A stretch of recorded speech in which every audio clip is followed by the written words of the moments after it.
I love Bike to Work Day. I mark it on my calendar every year. I get friends at work to do it, try to get people in Takoma Park to do it. It's so much better than riding the metro and being stuck in traffic. It helps to have a buddy to do it first, even though there are a lot of bike trails already.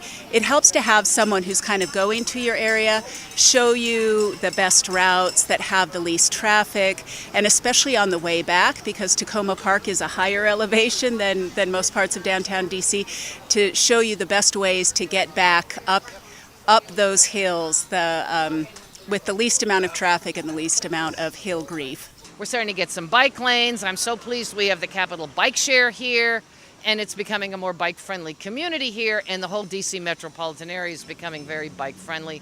I think we can thank Washington Area Bicycle Association for a lot of that. Their lobbying efforts have been really important. They have a great program called Women in Bikes, and Potomac Peddlers is part of that, to encourage women to get back on their bike and start riding. So I think that's great. And Takoma Park, I think we do a annual sort of bike expo to get families and kids excited about bike riding again. I bike about 2, sometimes 3 days a week, and I bike pretty much year round.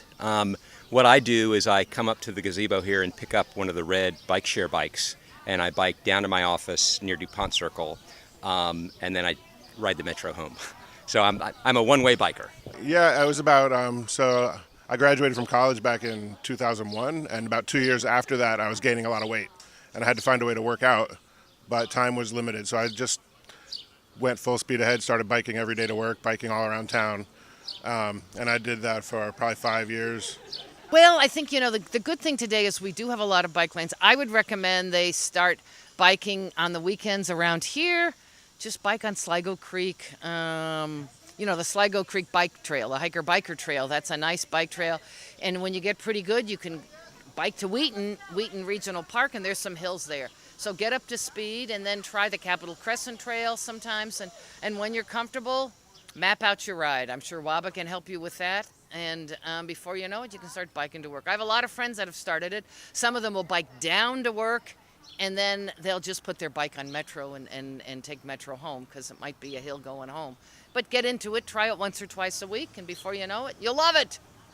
Some of the basic safety tips I recommend is to obey the traffic laws.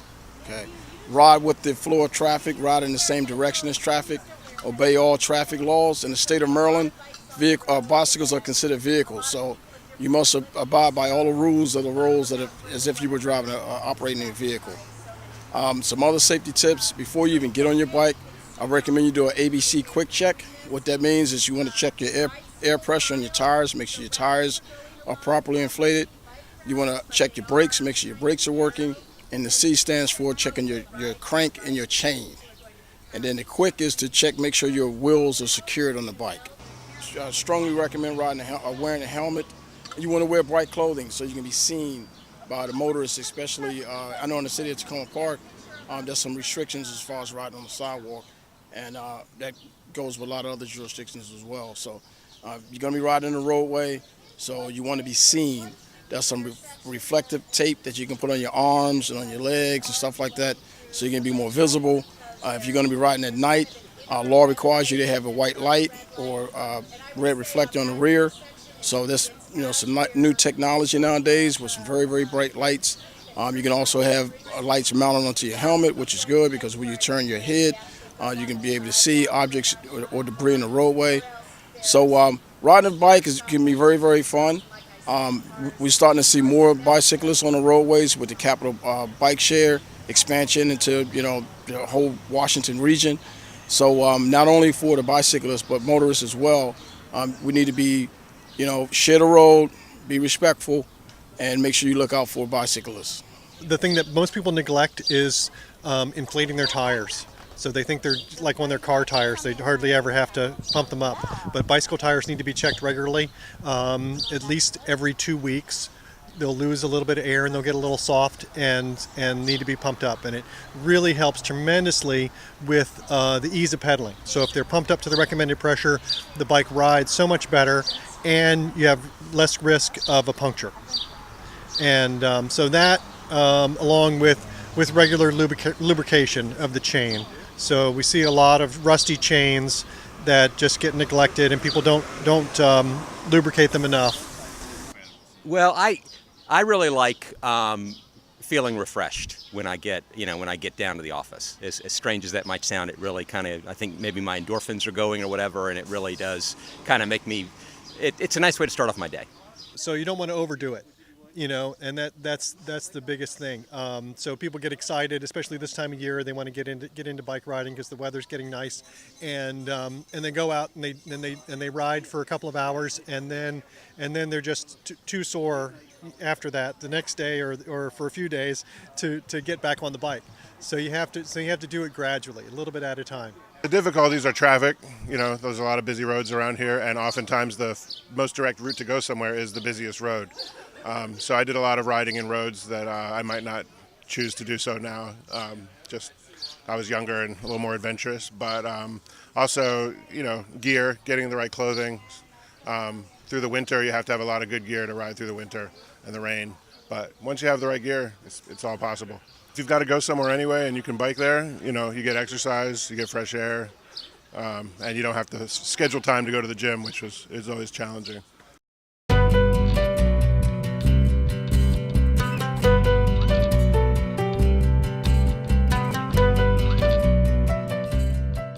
Hey Akili, what are you doing? Taking a selfie with the trash? Basically, I'm taking a picture of the trash so I can send it with the app. The app? Yeah, MyTKPK, the Takoma Park mobile app. MyTKPK. Basically, the app allows you to make a request or send a report to the city for any type of maintenance or, in this case, cleaning up trash. Here, let me show you.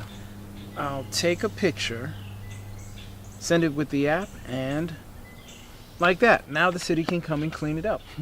Then can I report the street light in front of my house? It has been out for several weeks. Of course. You can also go to the city's website, tacomaparkmd.gov/mytkpk.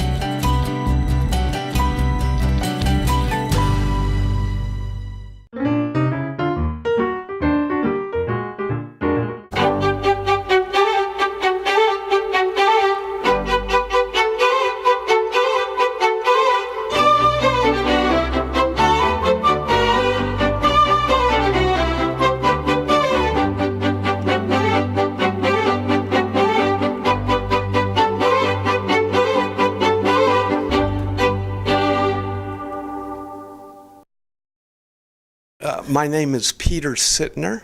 I've always had an interest in magic, and when something looks impossible, sometimes there's a way to figure out how to actually do it. So I've sometimes referred to this kind of carpentry or this kind of work as magic wood joinery. So you make these things and you put them together, and people look at it and they say, well, how did you do that? And it was fun. Phil was just saying he's got these people who are unemployed and they think it's impossible to get a job. And he comes and he shows them this one and he says, look, that's impossible, but yet it's possible. And so that was the best compliment anybody ever gave me, because he sees something in that can inspire someone that's, needs help. And wow, it gives me goosebumps just thinking about it. If you have an idea and you see it in your head and you don't see it anywhere else, you say to yourself, if I don't do this, if I don't at least try, the world will never see it. And so that's kind of a motivation. I mean, this one here I'm working on now, and I've been working on that for 3 years, and I'm not happy with it, but I think I finally figured out how to finish it. And so I'm excited. It'll sit here and rest for 2 months, and then hopefully I'll find time to finish it finally. They like to ask questions about it, and curiously, probably the question I've been asked most is, can I touch it? And I always tell people the same thing, yes. They like to be touched. So I think that gives me the most satisfaction. I moved into this style of working after painting in oils in, I think it was 2005. I decided to start working with ink, first on clear materials, in order to pick up speed in my technique in applying my material. I had been working abstract for some time in sculpture. I would call my medium either painted drawings or drawn paintings, and these works are part of a group that I continued more recently, in which I pour the paint onto the surface.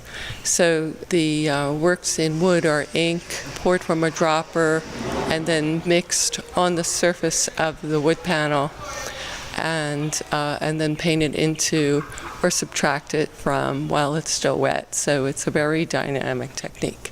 I'm very influenced by science, popular science articles, and what I would like someone seeing the work to get out of it is to enjoy the creativity, the construction, and to allow the thoughts that come into your head as you're looking at the work to embrace connections between different parts of your life. And I think that when people see the works, they have some kind of similar thing, a similar experience based on their where they are at that particular point emotionally and intellectually. My work is biomorphic, it's organic, and I don't know what is going to materialize, and often it's a surprise to me. And it comes from all the knowledge that I have of natural living forms. I used to be a potter, a functional potter, and then I moved on to organic vessel forms, decorative vessels, and finally now, since about 2007, I've been working with sculpture exclusively, and ceramics, and now in multimedia. I want the viewer to bring away whatever it is that moves them about the piece. I don't even believe the piece is still mine after I make it. It leaves me and it becomes its own object, which I don't own anymore. I've had about 5 different bodies of work that I developed and that are uniquely my own bodies of work, and I would say that probably each body of work was at least 10 years. The sculpture now is where I'm going to stay, but I'm now taking a break from clay and I'm starting spun glass, and with interior lighting and with found objects. And I'll probably come back to the clay because the clay is my passion. I love its plasticity. There's no other medium or material on earth that you can just mold and create what you want in the moment. I want to eat apples and bananas. I need to eat apples and bananas. Why can't I eat apples and bananas? Support the Feeding America nationwide network of food banks to help provide meals to those in need. Join us at feedingamerica.org. Give the gift of a lift with Village Rides. When seniors no longer have the ability to drive, they can miss out on many things, like shopping, doctor's appointments, even simple social outings with friends. Village Rides coordinates volunteer drivers in Montgomery and Prince George's counties and connects them with seniors who need a ride. If you need a ride or to give a lift, call 301-255-4212 or visit us online and give the gift of a lift.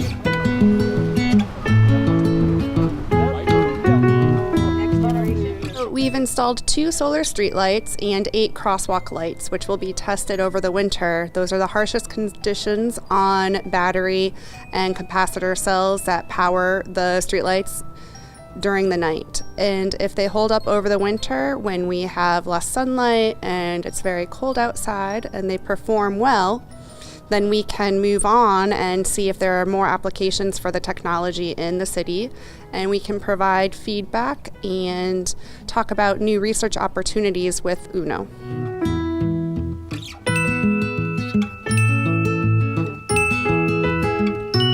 So last September I went to Korea, so I met this company, and then I bring the brochure, and then I called Tom Hawker.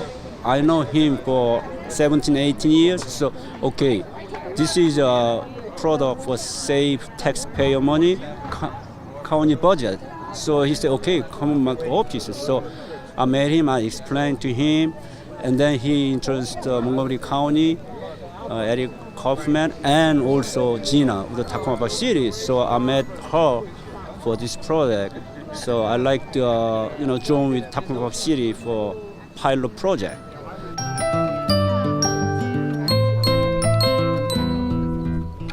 We just started. We wait for the trial inspection during the winter seasons. If our demonstration units successfully run normally under the tough weather condition during the winter time, then we will talk about the next agendas, which will be either upgrade existing one or we start to develop for new areas. It depends on the Takoma City's request.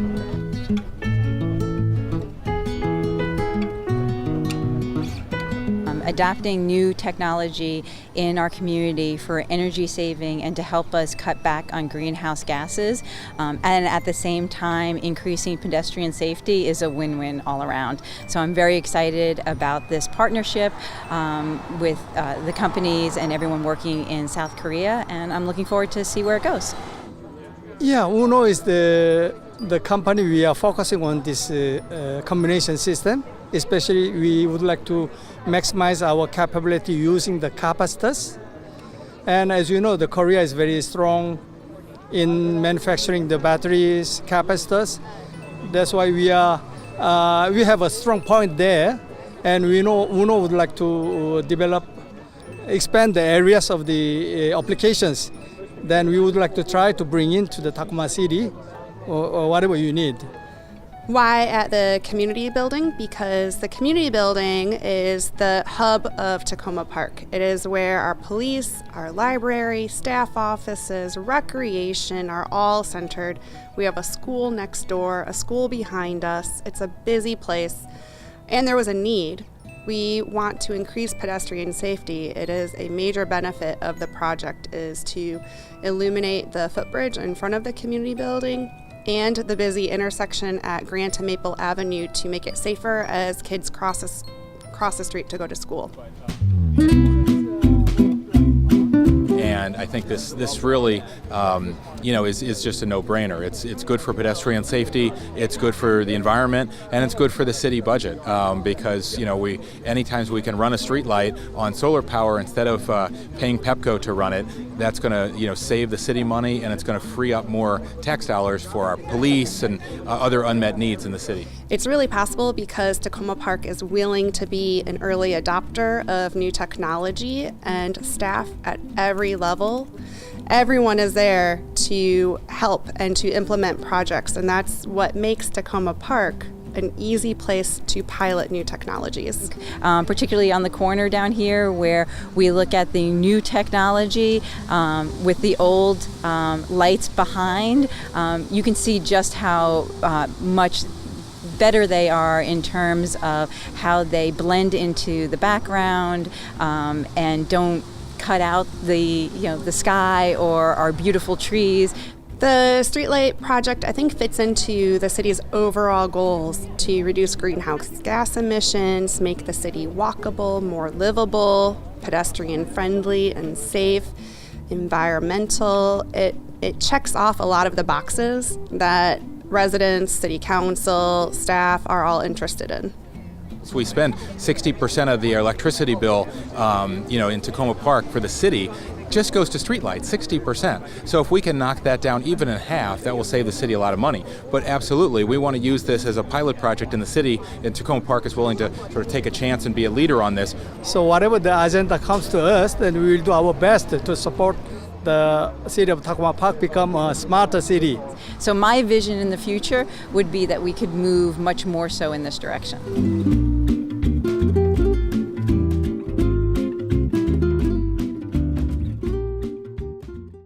They said I have troll teeth. That my voice sounded like a possessed baby doll. That no one would ever love someone as stupid as me. That I was fat, ugly. Disgusting.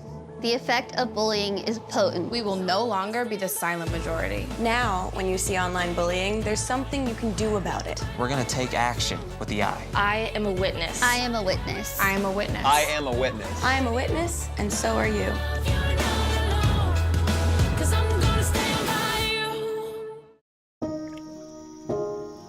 This is the story of a boy who didn't talk for a long time. The boy liked things to always be the same. Any changes would scare and upset him. The unknown was an unfriendly place. The boy was very sensitive to lights and sounds. So he built secret hiding places where they couldn't get in. The boy didn't like looking people in the eye. He wasn't trying to be mean, it just made him feel uncomfortable. Sometimes he would flap his arms again and again. One day I found out I have something called autism. My family got me help. Slowly, I found my voice and learned all the ways I could live with it better. Early intervention can make a lifetime of difference. Learn the signs at autismspeaks.org.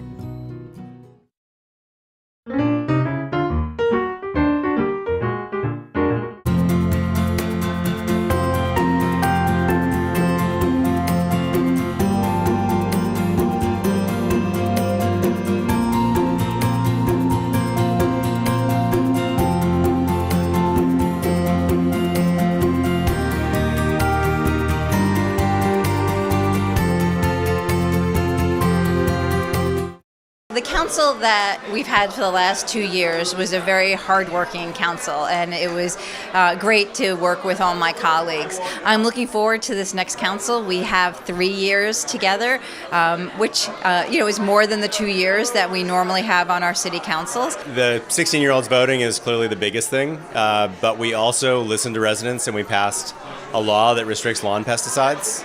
We kept taxes pretty much stable, for 6 years, and yet we still expanded services. And then I'm really proud that we hired a lobbyist in Rockville, which may sound strange, but that's where our schools come from. That's where the decisions are made on Takoma Park Elementary, Piney Branch, and all the other schools that our kids depend on. And that's the only way we're going to make sure that schools get expanded. So that's a tiny step. It doesn't have any visibility in the community yet, but it's going to make a difference to our kids in the long term. It was a privilege to serve people in Takoma Park, and it's real politics where if you want to really make an impact in your community, there's nothing like local politics. So that's what this position has taught me, and I'm better for having done it, and I'm going to really miss it. Takoma Park's biggest challenge moving forward is going to be affordable housing and the lack of it. And I hope that the new council, we've put in some things with the old council that I think they're moving in the right direction. I'm hopeful that we'll address that issue as best as we can. The energy and enthusiasm in this election was awesome. And I think one of the first challenges is how do we continue to engage you all and provide opportunities for you to continue to participate in our local democracy. This is actually our second time in the city history that we have a majority of women on our city council.